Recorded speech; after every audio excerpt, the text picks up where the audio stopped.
Skal vi gå ned og se på destilleriet? Ja, lad os det. Ja. Den her væg, vi har stået op af, det er faktisk den gamle mølle. Den gamle mølle i Tranum.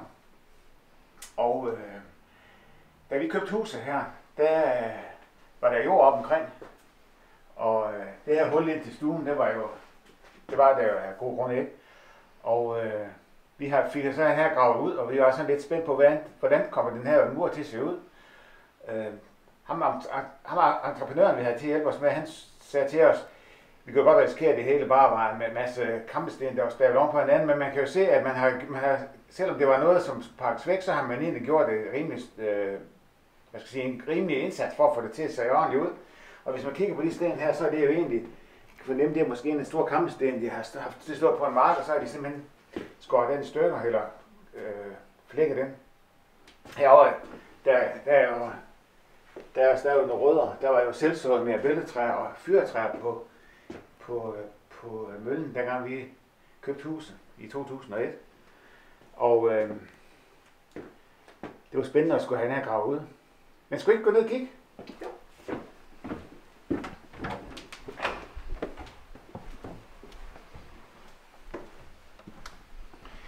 Så kan man godt fornemme, når man går lidt ned her, og når man gulvet herinde, det ligger cirka 70 cm under terrænet.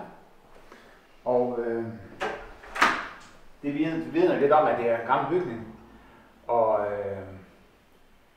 jeg har nogle matrikelkort, hvor man faktisk kan se, at møllen har lagt her omkring år 1800. Så den har været her mange år. Det må man sige. Ja. Og man kan jo forestille sig, at her, der har jo egentlig været måske to eller tre etager ovenpå, hvor man har haft møllesten og hele den her, alle mekanik, som egentlig har været møllen. Min far, han kommer her fra byen, er født i 1925, og han fortæller jo, at han var en stor, ja, det er ikke en stor dreng, der var en dreng på 10 år, og der var han faktisk med herhen, som med sin far for at få malet korn. Og der fortæller han jo, at de kom ind her, og der var sådan en hejsværk, så han blev placeret på sammen med sækkerne. Og de blev så kørt op, og det var så der, hvor man puttede kornet ind, og så blev korn og maler kommet ned som mel ned i bunden. Man regner med, at møllen nok var nedlagt midt i 30'erne, og det var på det tidspunkt, hvor man så begyndte at få strøm på gården, og så havde man jo kværnen derude. Men hele det her rum her, det er jo egentlig, hvad skal man sige, pakkeri, og det er også laboratorium. Jeg plejer samtidig at kalde det værksted. Så når det hører du samtidig sige, nu går jeg en tur ned i værkstedet, så er det ikke fordi, jeg skal ud og ordne min plænklipper, så fordi vi skal ned og arbejde hernede i destilleriet. Det har jo heller ikke været, det var jo et stort rum til at starte med. Ja. Og du havde jo en idé om måske, at du kunne godt tænke, det er et wellnessrum hernede, og vi holdt også din 50-års fødselsdag hernede, så det var et fint sted. Nogen spørger samtidig efter, med fødevaregodkendelse, der er jo ikke noget fliser på væggen hernede. Men det er jo ikke gris, vi slagter hernede, så det er ikke sådan, at blodet det sprøjter op ad væggen, og fødevarefolk, de siger jo bare, kan vi holde det rent, så er det jo, så behøver vi ikke at skære fliser på væggen. Men det er sådan normalt, som man bruger i bagerier og i slagterier. Vi kan sige, at de maskiner, som står her, det er jo faktisk ikke noget, der har med din at gøre. Det er noget, når vi brygger øl til whisky. Og det kan vi komme lidt nærmere ind på, når vi skal ind og kigge ind i destilleriet. Hvad har du så her? Jamen, det er jo alle de her gode sager. Det er jo ting, vi har destilleret. Det står her vente på, at hvis det skal laves færdigt, det er simpelthen nogle destillater. Og vi kan godt kigge hernede i. Der har vi noget af det nye, at vi er i gang med. Hvis man kigger ned, så er det vel et trænet øje nok se, at det er Porsche-snaps, vi arbejder med. Og det lugter fantastisk. Så det er sådan en lille høst, vi har lavet her i foråret, og så satser vi på at lave 100 flasker af det, og så ser vi efter, om det er noget, at der er nogen, der har lyst til at drikke. Hvad er der i sådan en stor tynde her? Det står der næsten derpå. Fint sprit. Og det er jo, når vi laver gin, vi kan jo faktisk godt lave vores sprit selv, men vi bruger så stor mængde af det, at det er, for mig er det faktisk lidt, Det er besværligt og meget tidskrævende at skal lave spritten selv, så vi køber en god sprit. Der er en del sukkerromelage. Den er blandt andet lavet på sukkerromelage, den her sprit. Og jeg synes egentlig det her med, at man laver at du tager noget affaldsprodukt fra produktionen af sukker, og så laver du det om til en super lækker sprit. Det må man sige, at det er i hvert fald bæredygtigt. Er det alt finsprit, der er lavet på sukkerromelage? Nej, det er det ikke. Den sprit, som vi bruger til vores økologiske, den er lavet på korn. Så det er sådan lidt efter, hvad skal jeg sige, hvad man kan få fat i. Men altså, det jeg har kunne ligesom få fat i indtil nu, det er, at det er økologisk sprit på korn. Men skulle jeg igen kigge på destillationsapparaterne.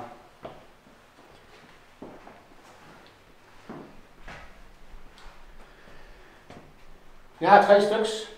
Vi har et stort destillationsapparat, og det er faktisk det, som vi laver vores råsprit på. Som sagt, så den sprit, som vi egentlig bruger til at lave ginen på, den køber vi jo, men når vi laver whisky, så er det faktisk en primitiv øl, som man hælder her på. Der kan være 1.500 liter i. Og når vi så destillerer det, så kan vi få omkring 8%, og der er 1.500 liter, så det er vel en 10-12 liter sprit, man kan få ud af det.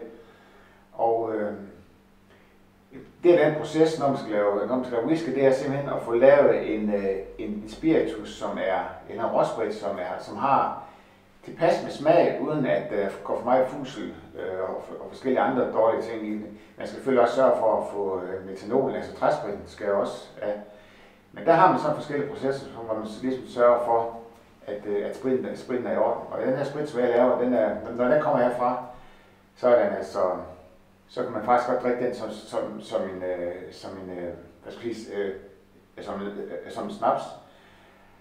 Og det smager faktisk rigtig godt. Så noget af det, jeg går efter, det siger, at den sprit, man skal bruge, den skal være så god, at man kan drikke den ren.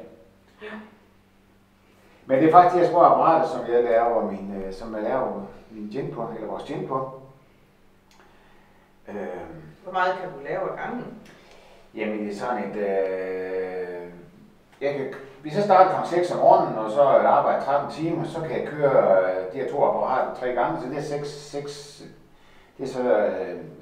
6 destillationer. Og det giver godt 200 flasker, så det er vel, hvad er det? 6 op i... Det kan jeg ikke lige regne ud. Nej, det er også lige meget. Ja, men det kan lave cirka 200 flasker i døgnet. Og hvis man arbejder 3 dage om ugen, så vil det give det en 15-16.000 flasker på året. Men der er vi slet ikke oppe i nærheden af nu, så... Men det er nogle små apparater, er ikke det? Jo, det er det, men der skal egentlig ikke ret meget mere til. Det der er flusen ved, det er, at man kan destillere mange gange på en dag. Der er samtidig der er noget, også må så spørge lidt efter, hvad er destillationsprocessen, hvordan virker det, men det tror jeg, det tager vi lidt senere. Men det drejer sig egentlig om, at man har en gryde med låg på, og så koger man den her væske med spiritusen i. Og så skiller man simpelthen vand og spiritus fra hinanden. Jeg har faktisk forleden dag destilleret vores nyeste gin, hvor den er lavet meget på citrus. Og der er faktisk, for I kan se det, så kan I prøve at kigge ned i. Ej, det lugter dejligt. Ja, det er jo, det man lige kan se her, det er korianderfrø. Det er de små, så er der de store sorte, det er jo enebær. Og man kan se, at der ligger også lidt kardemommekapsler nede i. Hvis man lige råder lidt rundt i det, så vil der også komme skaller fra appelsin, og der vil komme citron, og der vil også komme noget pomeranskal. Og det er vores nye årgangsgin, som jeg nu vil prøve at lave her i år. Og den kan vi lige prøve at kigge på, når vi går ud i destilleriet igen. Men det er simpelthen, det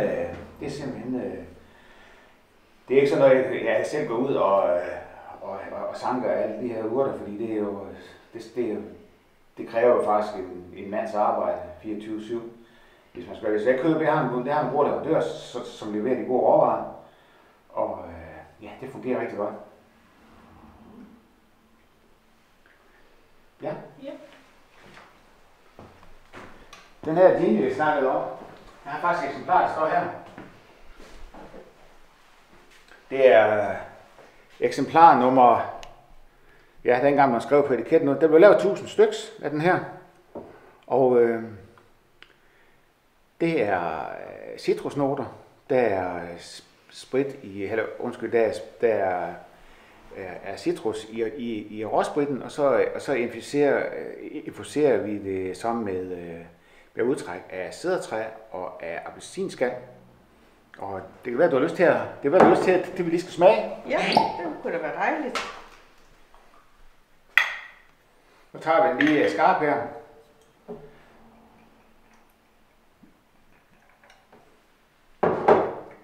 Skal vi lige prøve at...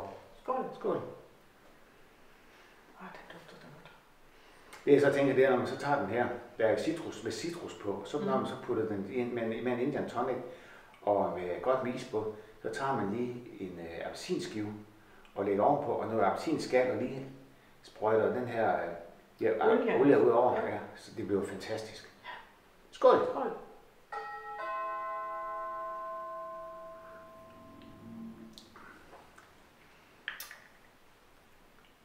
Den smager dejligt. Vi er nødt til at lave kort her.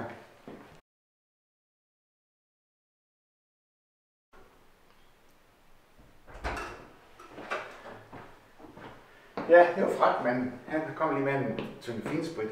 Det var dejligt. Ja, der er gang i en. Men det var egentlig det, som jeg havde lyst til at fortælle om destilleriet. Og nu er jer, der sidder ude og lytter på os. Jeg synes, at vi har nogle spørgsmål, så smid dem lige på vores livestream. Så vil I se, om vi kan svare på dem.